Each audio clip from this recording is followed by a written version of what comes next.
चलिए जी, good afternoon सबको। आज की शुरुआत करेंगे।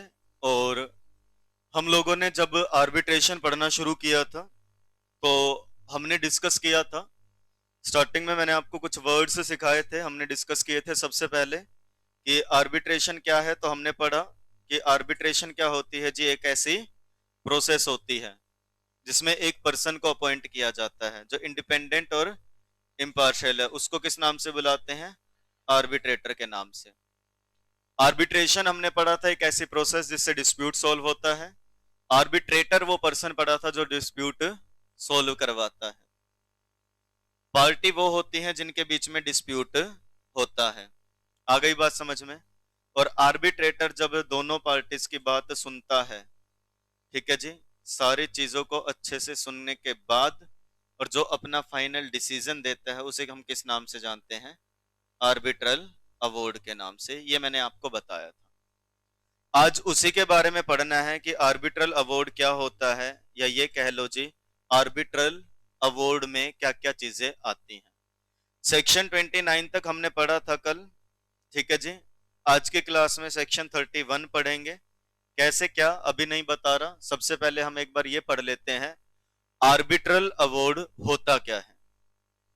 तो डिफाइन ऐसे किया गया, सेक्शन 2 सबसेक्शन 1 क्लोज सी ने बताया कि arbitral award means and includes and interim award. बस बात खत्म, ठीक है जी।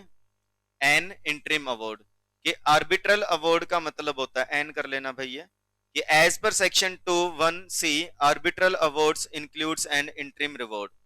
इंटरिम अवॉर्ड मतलब देखो भाई, हमने ये पढ़ा जब आर्बिट्रेटर अपना अंतिम फैसला सुनाता है तो उसे हम क्या बोलते हैं? आर्बिट्रल अवॉर्ड कहते हैं। अब एक्ट ने ऐसे नहीं बताया कि आर्बिट्रल अवॉर्ड का मतलब क्या है। जहां डेफिनेशंस दी गई हैं उसमें यह लिख दिया कि आर्बिट्रल अवॉर्ड में इंटरिम अवॉर्ड भी आएगा। इंटरिम का मतलब क्या होता है? इन बिटवीन, ठीक है जी, कि फाइनल नहीं है, जो इन बिटवीन आया। जैसे आपने डिविडेंड पढ़ा होगा, एक होता है फाइनल डिविडेंड और एक क्या होता है? Interim dividend. पढ़ा है कभी कि फाइनेंशियल ईयर खत्म होने के बाद प्रॉफिट्स में से जब डिविडेंड बांटा जाता है तो उसे फाइनल डिविडेंड कहते हैं। लेकिन एक कंपनी चाहे तो फाइनेंशियल ईयर के दौरान भी डिविडेंड डिस्ट्रीब्यूट कर सकती है, उसको हम क्या कहते हैं? इंटरिम डिविडेंड कहते हैं। आई बात समझ में? इसी तरीके से आर्बिट्रेशन प्रोसेस जब चल रही है, जब कंप्लीट हो जाएगी आर्बिट्रेशन, तो जो फैसला आता है वो आर्बिट्रल अवॉर्ड है। लेकिन कई बार आर्बिट्रेटर को ये लग सकता है, ट्रिब्यूनल को, कि जो आर्बिट्रेशन चल रही है इस बीच हमें किसी मुद्दे पे कोई चीज डिसाइड करनी है, तो वो इंटरिम अवॉर्ड भी दे सकते हैं। इतनी बात समझ में आ गई? ये बात डेफिनेशन में लिखिए, इतनी ही। अवॉर्ड बनता कैसे है, क्या चीजें हैं, उसके लिए आपके मॉड्यूल में एक अलग से टॉपिक दिया गया है जिसका नाम क्या है? Essential of awards, essential features of arbitral award. की अवॉर्ड में क्या क्या फीचर्स होते हैं, इसके बारे में कहाँ लिखा गया है जी? इस टॉपिक में लिखा गया है। लिखा कैसे है देखो, कि ये डेफिनेशन ज्यादा कुछ नहीं बताती आपको कि आर्बिट्रल अवॉर्ड में क्या होता है, लेकिन अगर आप ध्यान से पढ़ोगे एक्ट के बाकी प्रोविजंस को तो आपको पता चलेगा कि आर्बिट्रल अवॉर्ड में ये चीजें होती हैं। अब मैं वैसे बेसिक बताऊं तो आप सबको पता होगा, आप खुद बताते रहना यस या नो, कि क्या आर्बिट्रल अवॉर्ड में तारीख लिखी होगी या नहीं लिखी होगी जिस दिन फैसला आया है? लिखी होगी। किस पार्टी के फेवर में आया है, यानी कि कौन पार्टी जीती है, कौन पार्टी हारी है, लिखा होगा या नहीं लिखा होगा? क्या रीजंस बताने चाहिए या नहीं बताने चाहिए कि किस रीजन के बेसिस पे यह फैसला लिया गया है? क्या स्टाम्प ड्यूटी लगी होगी या नहीं लगी होगी स्टाम्प पे, ताकि वो एक लीगल वैलिडिटी हो जाए? क्या प्लेस बतानी है या नहीं बतानी? आर्बिट्रेशन ने, दैट इज आर्बिट्रेटर ने, ये फैसला कहां लिया है बतानी है, ताकि कल को अगर कोर्ट जाना हो तो पता हो कि किस कोर्ट के दायरे में ये चीज डिसाइड हुई है। किस पार्टी ने किसको पैसे देने हैं बताना होगा या नहीं बताना होगा? खर्चे जो लगे हैं आर्बिट्रेशन में वो कौन बियर करेगा? तो ये सारी चीजें बताई जाती हैं। क्या आर्बिट्रेटर के साइन होंगे या नहीं होंगे? क्या पार्टीज को उस अवार्ड की, फैसले की कॉपी देनी है या नहीं देनी है? यही है, बस हो गया टॉपिक पूरा।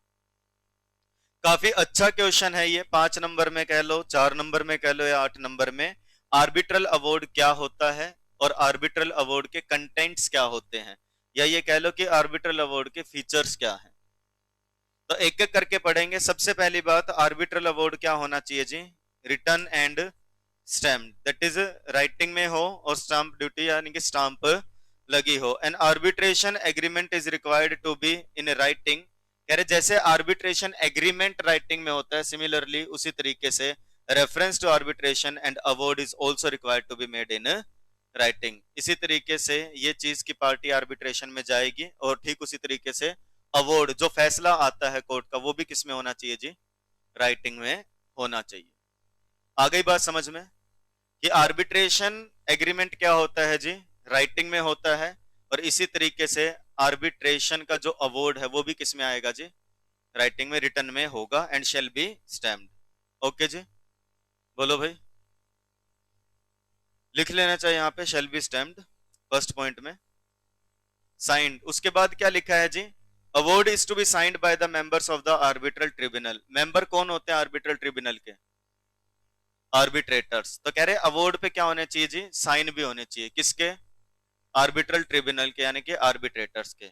However, the signature of majority of the members of the tribunal is sufficient if the reason for any omitted signature is stated. कह रहे अगर सबके साइन नहीं हो पा रहे हैं कोई बात नहीं, आर्बिट्रेट अगर 3 या 5 या ज्यादा है एक से, ठीक है जी, इवन नंबर में होते नहीं है सबको पता है, तो कह रहे मेजोरिटी आर्बिट्रेटर साइन कर दे वो भी काफी है, सफिशिएंट है। बस रीजन लिख देना कि बाकी आर्बिट्रेटर के साइन क्यों नहीं हो पाए, किस कारण से ये आर्बिट्रेटर के सिग्नेचर नहीं थे। ओके जी, मुश्किल है क्या? बहुत बेसिक है ये, आज क्लास में इस क्वेश्चन को पैक कर देना, पहले बता रहा हूं। थर्ड पॉइंट, रीजंस होने चाहिए। The making of an award is a rational process, that is award जब बनाते हैं तो इसमें किसी पार्टी को फेवर नहीं किया जाता। तो और आप अगर ये दिखा रहे हो कि आर्बिट्रेटर ने जो फैसला सुना है वो निष्पक्ष है, किसी की कोई साइड नहीं ली गई है, तो कह रहे हैं विच इज अगेंटेड, यानी कि जिसके साथ में क्या लिखने होंगे बाय रिकॉर्डिंग द रीजंस, कि आर्बिट्रेशन एक ऐसी प्रोसेस है जिसमें किसी पार्टी को फेवर नहीं किया जाता, जस्टिस इक्विटी को ध्यान में रख करके फैसला सुनाया जाता है। तो इस चीज का प्रमाण आपको यहां भी मिलेगा अवार्ड में। जब अवार्ड दिया जाता है तो रीजंस के साथ देना होता है, यानी कि the award should contain reasons. Reasons का मतलब किन बेसिस पे आर्बिट्रेटर ने ये फैसला सुनाया, भाई वो रीजन क्या है जिस बेसिस पे वो इस फैसले पे पहुंचे हैं। इतनी बात समझ में आ गई? आगे बढ़ेंगे अभी। फोर्थ क्या कहता है जी? डेटेड, यानी कि अवार्ड शुड बी डेटेड, यानी कि date of making of award should be mentioned in the award. वो तारीख भी लिख देना जिस दिन ये फैसला आया है, ठीक है जी। फिफ्थ, मेंशन ऑफ प्लेस, किस जगह पे। Place of arbitration is important for the determination of rules applicable to substance of dispute. कह रहे प्लेस ऑफ आर्बिट्रेशन बहुत जरूरी है ताकि हम ये देख सकें, डिटर्मिनेशन ऑफ रूल्स मतलब किस जगह के कानून या कौन से रूल्स इस पे अप्लाई किए गए हैं। And recourse against the award, recourse against the award का मतलब क्या है जी? अगर आप अवार्ड के अगेंस्ट में कंप्लेंट लेकर के जाना चाहते हो कोर्ट के पास, रिकोर्स अगेंस्ट द अवार्ड का मतलब आप अवार्ड के अगेंस्ट में अगर जाना चाह रहे हो तो भी ये काम आता है जो इसमें आपने प्लेस लिखी है, क्योंकि यहाँ जो प्लेस लिखी होगी उसके बेसिस पे ही देखा जाएगा कि पार्टी कहाँ जाएगी। तो the arbitral tribunal is under obligation to state the place of arbitration. उनको बताना है प्लेस ऑफ आर्बिट्रेशन कौन सी है। किस बेसिस पे बताएंगे? कह रहे जो डिटरमाइन हुई थी in accordance with section 20। Section 20 किस चीज का है? Place of arbitration. जो क्या बताता है प्लेस ऑफ आर्बिट्रेशन कौन सी होगी भाई? जो पार्टीज ने डिसाइड कर ली वो, पार्टीज ने नहीं की है तो जो आर्बिट्रेटर यानी कि ट्रिब्यूनल डिसाइड करती है सारे पॉइंट्स को ध्यान में रख करके। आ गई बात समझ में? तो उसी की बात हो रही है भाई। कह रहे प्लेस ऑफ आर्बिट्रेशन का मतलब है it refers to the jurisdiction of the court of a particular city और स्टेट, जिससे हमें ये पता चल सके कि अगर ये प्लेस लिखी है तो ये प्लेस, ये जगह किस कोर्ट के दायरे में आती है, इस चीज के बारे में पता चल सके हमें, किस स्टेट के दायरे में आती है, किस मतलब हाई कोर्ट या डिस्ट्रिक्ट कोर्ट के दायरे में ये जगह आती है, ये पता चल सके, इसलिए प्लेस लिखवानी जरूरी है। सबसे पहली बात क्या हो? रिटर्न एंड स्टैम्प, दूसरा साइंड, तीसरा रीजंस, फोर्थ डेट, फिर प्लेस, आगे बात समझ में। And sixth, clarity of value and interest. The arbitral tribunal में include in the sum for which award is made. भाई कितने रुपए का अवार्ड सुना है, फैसला कितने रुपए का है, किस पार्टी ने किसको कितने रुपए देने हैं ये बता दे। एंड साथ में interest up to the date of award and also direction regarding future interest. कितना ब्याज देना है, जिस तारीख को अवार्ड आया उस तारीख तक कितना ब्याज देना है और उसके बाद कितना ब्याज देना है, ये भी क्या लिख दे जी, अवार्ड में लिख दे कि कौन सी पार्टी किसको पेमेंट करेगी और कितना ब्याज देगी। ये है जो फैसले की अमाउंट है वो वाली। फैसला नहीं है जी गुड्स है तो गुड्स के बारे में लिख दे भाई कौन सी पार्टी किसको गुड्स सप्लाई करेगी, कितने अमाउंट के करेगी, और कोई डैमेजेस वगैरह देने हैं क्या, कोई नुकसान हुआ है तो ये भी किस में लिख दे जी, अवार्ड में। And seventh, cost of arbitration. Award में चाहे तो डिसीजन और डायरेक्शंस लिखी हो सकती है जो आर्बिट्रेटर ने दी है किसके रिगार्डिंग, कॉस्ट ऑफ आर्बिट्रेशन, कि आर्बिट्रेशन का जितना खर्चा आया है क्या दोनों पार्टी इक्वल भुगतेंगी, क्या हारी हुई पार्टी जीतने वाले को पे करेगी, या फिर कितनी रेशो में डिवाइड करेंगे, या ऐसे डिवाइड करेंगे कि 11 महीने लगे हैं या 12 महीने लगे हैं तो पहले 7 महीने के इनके, बाद के 4 या 5 महीने के इनके, जिस भी तरीके से। ठीक है जी। And last one is delivery of copies, कि after the award is made a signed copy should be delivered to each party for appropriate action like implementation और रिकोर्स अगेंस्ट आर्बिट्रल अवार्ड। कि अवार्ड आने के बाद एक signed copy जरूर deliver कर देना हर पार्टी को। ठीक है जी, कि कैसे इस अवार्ड को अब इम्प्लीमेंट यानी कि कैसे इस अवार्ड के अनुसार चलना है, और अगर आप चाहते हो इस अवार्ड के अगेंस्ट जाना, रिकोर्स टू आर्बिट्रल अवार्ड मतलब ये भी बता देना कि अगर आप अवार्ड से खुश नहीं है तो एक पार्टी कोर्ट भी जा सकती है। जितना बताया है फटाफट से दोबारा पढ़ो एक बार।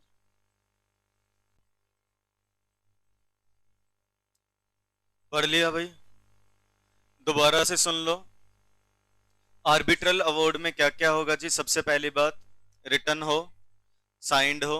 दूसरी बात भाई रिटर्न एंड स्टाम्प हो, साइन हो, रीजंस हो, डेट हो, प्लेस हो। ठीक है जी, जो वैल्यू एंड इंटरेस्ट है उसके बारे में लिखा हो, कॉस्ट के बारे में लिखा हो, एंड कॉपी डिलीवर कर दी जाए पार्टीज को। आ गई ये बात समझ में, बोलो भाई।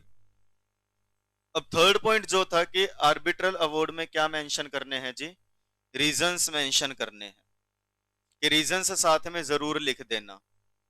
तो इसके लिए ना देखो ये लिखा है कि रीजंस पक्का पक्का लिखने हैं, लेकिन हाउएवर देयर आर 2 एक्सेप्शंस, जहां पे एक अवार्ड बिना रीजन के दिया जा सकता है फिर भी वो वैलिड होगा। यानी कि कितनी एक्सेप्शन है, 2। और सुनो कौन सी 2 एक्सेप्शन है। पहला तो ये कहता है कि आर्बिट्रेशन एग्रीमेंट में ही लिखा था शुरू में ही क्या, कि नो रीजंस रिक्वायर्ड, कि कोई जरूरी नहीं है फैसला जब आए तो उसमें रीजंस मेंशन हो। तो क्या अब रीजंस देने की आवश्यकता है, नहीं है। यानी कि where the arbitration agreement expressly provides that no reasons are to be given, या तो क्या हो जी, आर्बिट्रेशन एग्रीमेंट में ही पार्टीज ने मना कर रखा है कि कोई रीजंस मत देना। और दूसरा क्या होता है जी, सेटलमेंट, समझौता समझते हो। ऐसा समझो, सामने देखो स्क्रीन पे कि ये 2 पार्टीज थी और आर्बिट्रेटर अपॉइंटेड था।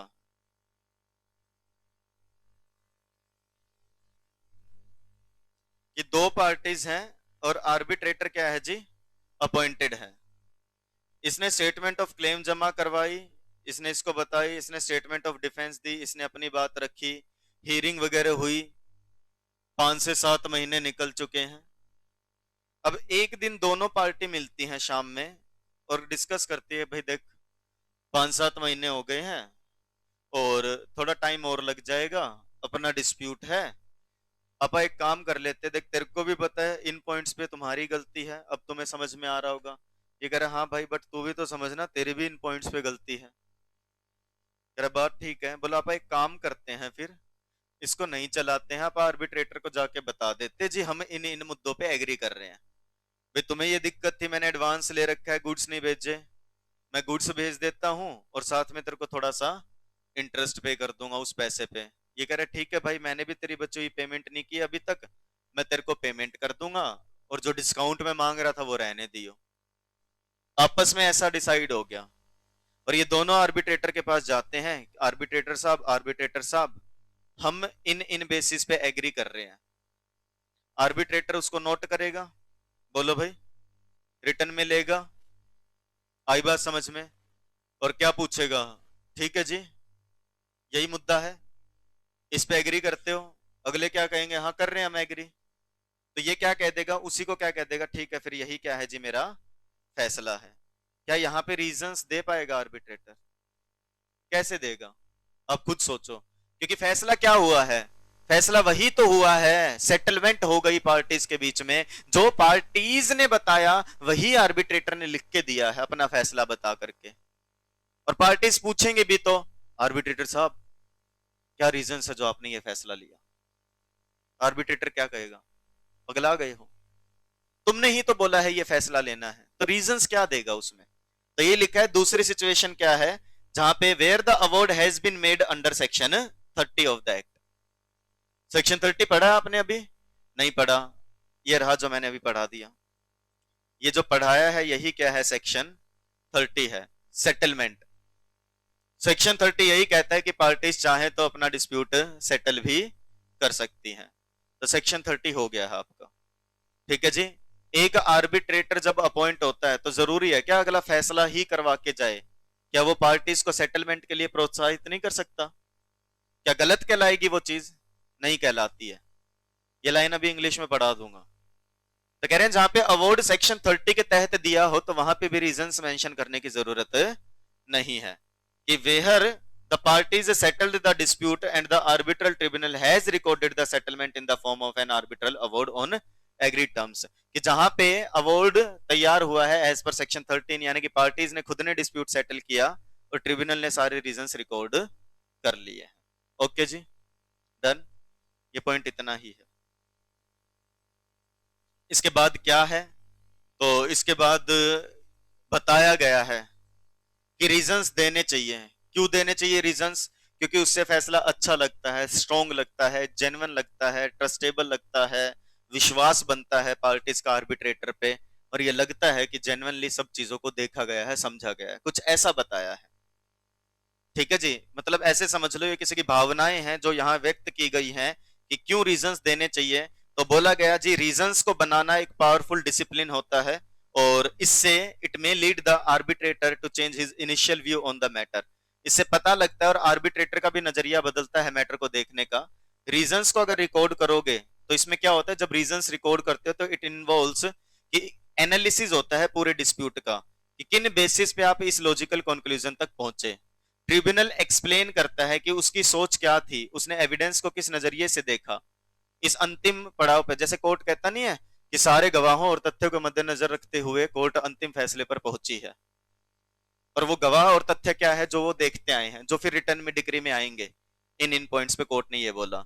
द प्रियम्बल ऑफ अवार्ड, मतलब अवार्ड की शुरुआत में ही लिखा होना चाहिए, कह लो कि प्रियम्बल जो अवार्ड शुरू होता है वो बताता है may contain reference to the arbitration agreement, कि हम एग्रीमेंट जो था उसके कारण ये आर्बिट्रेशन हुई, ट्रिब्यूनल में कौन कौन आया, प्रोसीजर क्या क्या फॉलो किया। भाई शुरुआत में ये लिखा होगा, दूसरे हिस्से में लिखा होगा अवार्ड में वो पॉइंट्स एट इशू, किन चीजों पे डिस्प्यूट था, ये लिखी पाती है बात कहां पे, सेकंड पॉइंट में। आर्ग्यूमेंट क्या थे क्लेमेंट के, रिस्पोंडेंट के क्या आर्ग्यूमेंट थे, फाइंडिंग्स यानी कि एविडेंस वगैरह क्या मिले, एंड पॉइंट एट इशू भी चाहो तो दो हिस्सों में डिवाइड कर सकते हैं, issue of fact and issue of low. ये क्या होते हैं ये अभी नहीं बताऊंगा, ये बाद में बताऊंगा जिस दिन भारतीय साक्ष्य अधिनियम पढ़ेंगे वहां पर। इतनी बात समझ में आ गई? बोलो भाई, डन। सेक्शन 30 ये अभी टॉपिक नहीं पढ़ेंगे, types of arbitral award. 29A नहीं पढ़ेंगे। 30 होमवर्क दे रहा हूं, मैंने अभी पढ़ा दिया है कि पार्टीज चाहे तो सेटलमेंट भी कर सकते हैं। अभी हम 31 पढ़ेंगे। सेक्शन 31 देखना एक बार क्या है, form and contents of arbitral award. पढ़ना क्या लिखा है, सेक्शन 31 सबसेक्शन 1 क्या कहता है, an arbitral award shall be made in writing and shall be signed by the members of arbitral tribunal. यानी कि जो टेबल आपने पढ़ी है, आप मत पेजेस पलटिएगा फिर से, आईसीएसआई का जो मॉड्यूल है जिसमें से हम पढ़ रहे हैं, आप अपने आप से क्या लिख लेना यहाँ पे 31(1) और ये भी 31(1) में लिखा है। अभी मत लिखो ना, घर जाके लिख लेना। अपने आप से पढ़ोगे, अपने आप से लिखोगे तो एक बार दोबारा नहीं पढ़ा जाएगा। कोई मत लिखो अभी। सेक्शन 31 पढ़ा रहा हूं। 31 सबसेक्शन 1 ने क्या बोला जी? क्या होना चाहिए आर्बिट्रल अवार्ड? रिटर्न में होगा और साइंड होगा। सेक्शन 31 सबसेक्शन 2 कहता है that the for the purpose of subsection 1, यानी कि इसके लिए अगर आर्बिट्रल प्रोसीडिंग्स में, कह रहे सबसेक्शन 1 के लिए आर्बिट्रल प्रोसीडिंग्स में क्या होता है जी, जिसमें एक से ज्यादा आर्बिट्रेटर है तो मेजोरिटी के साइन चल जाएंगे और सफिशिएंट है जब तक आप क्या लिख दो, जो लोग नहीं आ पाए, जो आर्बिट्रेटर, उनके रीजंस क्या थे ना आने के, साइन ना कर पाने के। सेम बोलो भाई। सेक्शन 31 सबसेक्शन 3 क्या कहता है? आर्बिट्रल अवार्ड में रीजंस होने चाहिए। किन रीजंस पे बेस्ड है? अनलेस, कब मत देना रीजन? बता दिया, जब एग्रीमेंट में मना किया गया हो और अवार्ड सेक्शन 30 के तहत आया हो। रीजंस वाला पॉइंट है।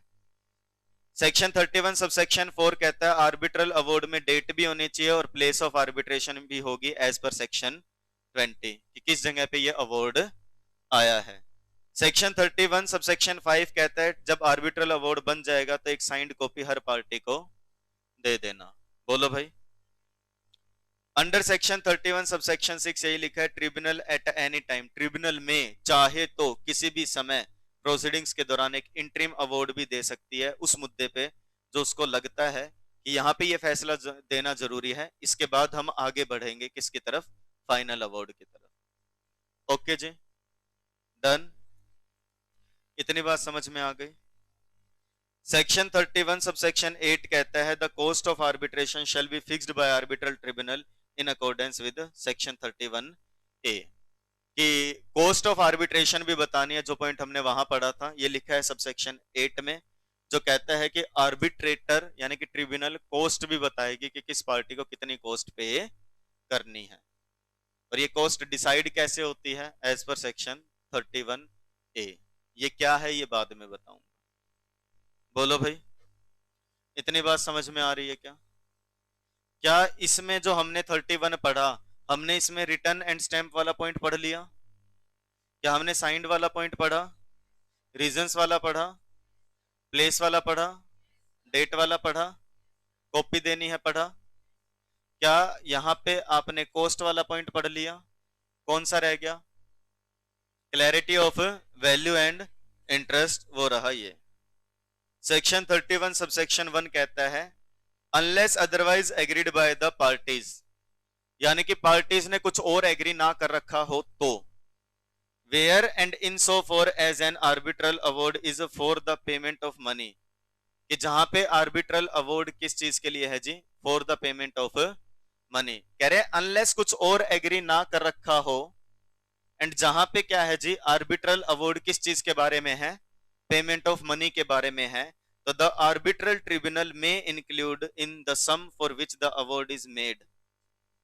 तो आर्बिट्रल ट्रिब्यूनल को बताना होगा कि अवार्ड कितने पैसे के लिए बनाया गया है, एंड एट सच रेट, और साथ में यह भी बताना होगा कि ब्याज कितना देना है, किस दर पे देना है जो उसको ठीक लगे, और ब्याज दिलवा सकते हैं on the whole or any part of the money for the whole or any part of the period between the date on which the cause of action arose and the date on which the award is made. कि parties को award में arbitral tribunal यानी कि arbitrator बताएगा। क्या बताएगा जी?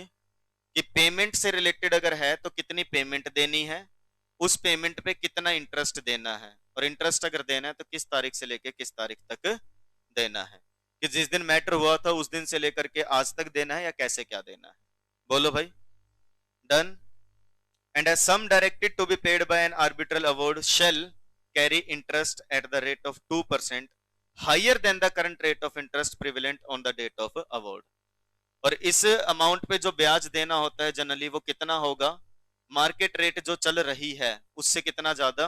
2% ज्यादा होगा। 2% higher than the rate of current rate of interest prevailing in the market. कब से? From the date of award to the date of payment. देखो अब दोनों पॉइंट में ब्याज की बात हुई है, यहाँ पे ये लिखा है बेटा कि अमाउंट कितनी देनी है और उस पर ब्याज कितना देना है। और ये बी पॉइंट ये बताता है कि अगर अमाउंट नहीं दी जाए मान लो टाइम पे, तो अवार्ड आने से लेकर के जिस दिन पेमेंट की है उस पे कितना ब्याज देना है, और वो 2% ज्यादा हो सकता है मार्केट रेट से, unless the award otherwise direct, कुछ और ना लिखा हो अवार्ड में। भाई ऐसा समझो हम दोनों का डिस्प्यूट था, शोभित जी आर्बिट्रेटर हैं, जनवरी में हमारा डिस्प्यूट अराइज हुआ था पेमेंट को लेकर के। अब अगस्त में अगर फैसला आया है मान लो, तो शोभित जी बताएंगे कि जनवरी से लेके अगस्त तक या कब से लेके कब तक कितने ब्याज के साथ पैसा लौटाना है, और इन्होंने बोला ये लौटा देना 20 अगस्त तक, ऐसा समझ लो, या अवार्ड आया इस दिन लौटा देना। अब उसके बाद भी अगर मैं नहीं लौटाता, तो जो आर्बिट्रल अवार्ड में अमाउंट बताई गई थी, sum directed to be paid by arbitral award, उस पे क्या होगा जी, ब्याज देना पड़ेगा, कुछ और ना लिखा हो तो। कितना, 2% ज्यादा मार्केट रेट से। मार्केट रेट में 12% चल रहा है तो 14% के रेट से, 14% चल रहा है तो 16%। आ गई बात समझ में? अब लास्ट पॉइंट सुन लो, हमने जो आज पढ़ा है, एक क्वेश्चन पढ़ा दिया मैंने पूरा आर्बिट्रल अवार्ड, जो हमने दो जगह से पढ़ लिया, एक सेक्शन के अनुसार बेयर एक्ट के अनुसार, और एक हमने पढ़ लिया जो आपके आईसीएसआई के मॉड्यूल में एक टॉपिक दे रखा है उसके बेसिस पे। बोलो भाई। और ये आपको एक बार सेल्फ पढ़ना है कि किस तरीके से, देखो भाई अवार्ड के रिगार्डिंग कुछ पॉइंट है, एक बार आप इसको पढ़ना, मैं बाद में करवाऊंगा सारी चीजें, ये सिर्फ एक बार पढ़ने के लिए दे रहा हूं। कुछ चीजें आपको नहीं लग सकती हैं, कुछ चीजें आपको लग सकता है कि अभी मैंने नहीं पढ़ी है, सेल्फ रीडिंग लेकर के आएंगे। यहां से जितने भी सबसेक्शन है वो आप टेबल में लिख लेंगे, उसके बाद आप क्या करोगे, जो नोट्स आप बना रहे हो वहां पे उतार लो पूरा। जितने भी नोट्स आप बना रहे हो वो इसलिए बना रहे हो कि कल को जब फाइनल रिवीजन हो एग्जाम से पहले, तो आप वो नोट्स पढ़ के चले जाओ, आपको पूरा मॉड्यूल ना पढ़ना पड़े दोबारा।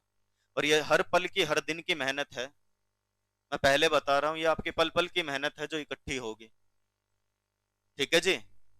आप बाद में सोचोगे पूरे चैप्टर के इकट्ठा बना लूं, आज ही सोच लो कि जब से पढ़ना शुरू किया जेआईजीएल और आज तक जितना हमने पढ़ लिया, क्या उसके एक साथ बना लोगे? नहीं होता एक दिन में। और काम इकट्ठा करते चलोगे नहीं होगा, फिर यही थॉट आएगा अगले चैप्टर से। और ये चैप्टर पेपर में कोई बड़ी बात नहीं है, 16 नंबर का भी आ सकता है, पहले बता रहा हूं। ठीक है ना जी? समझ लेना इस चीज को तसल्ली से।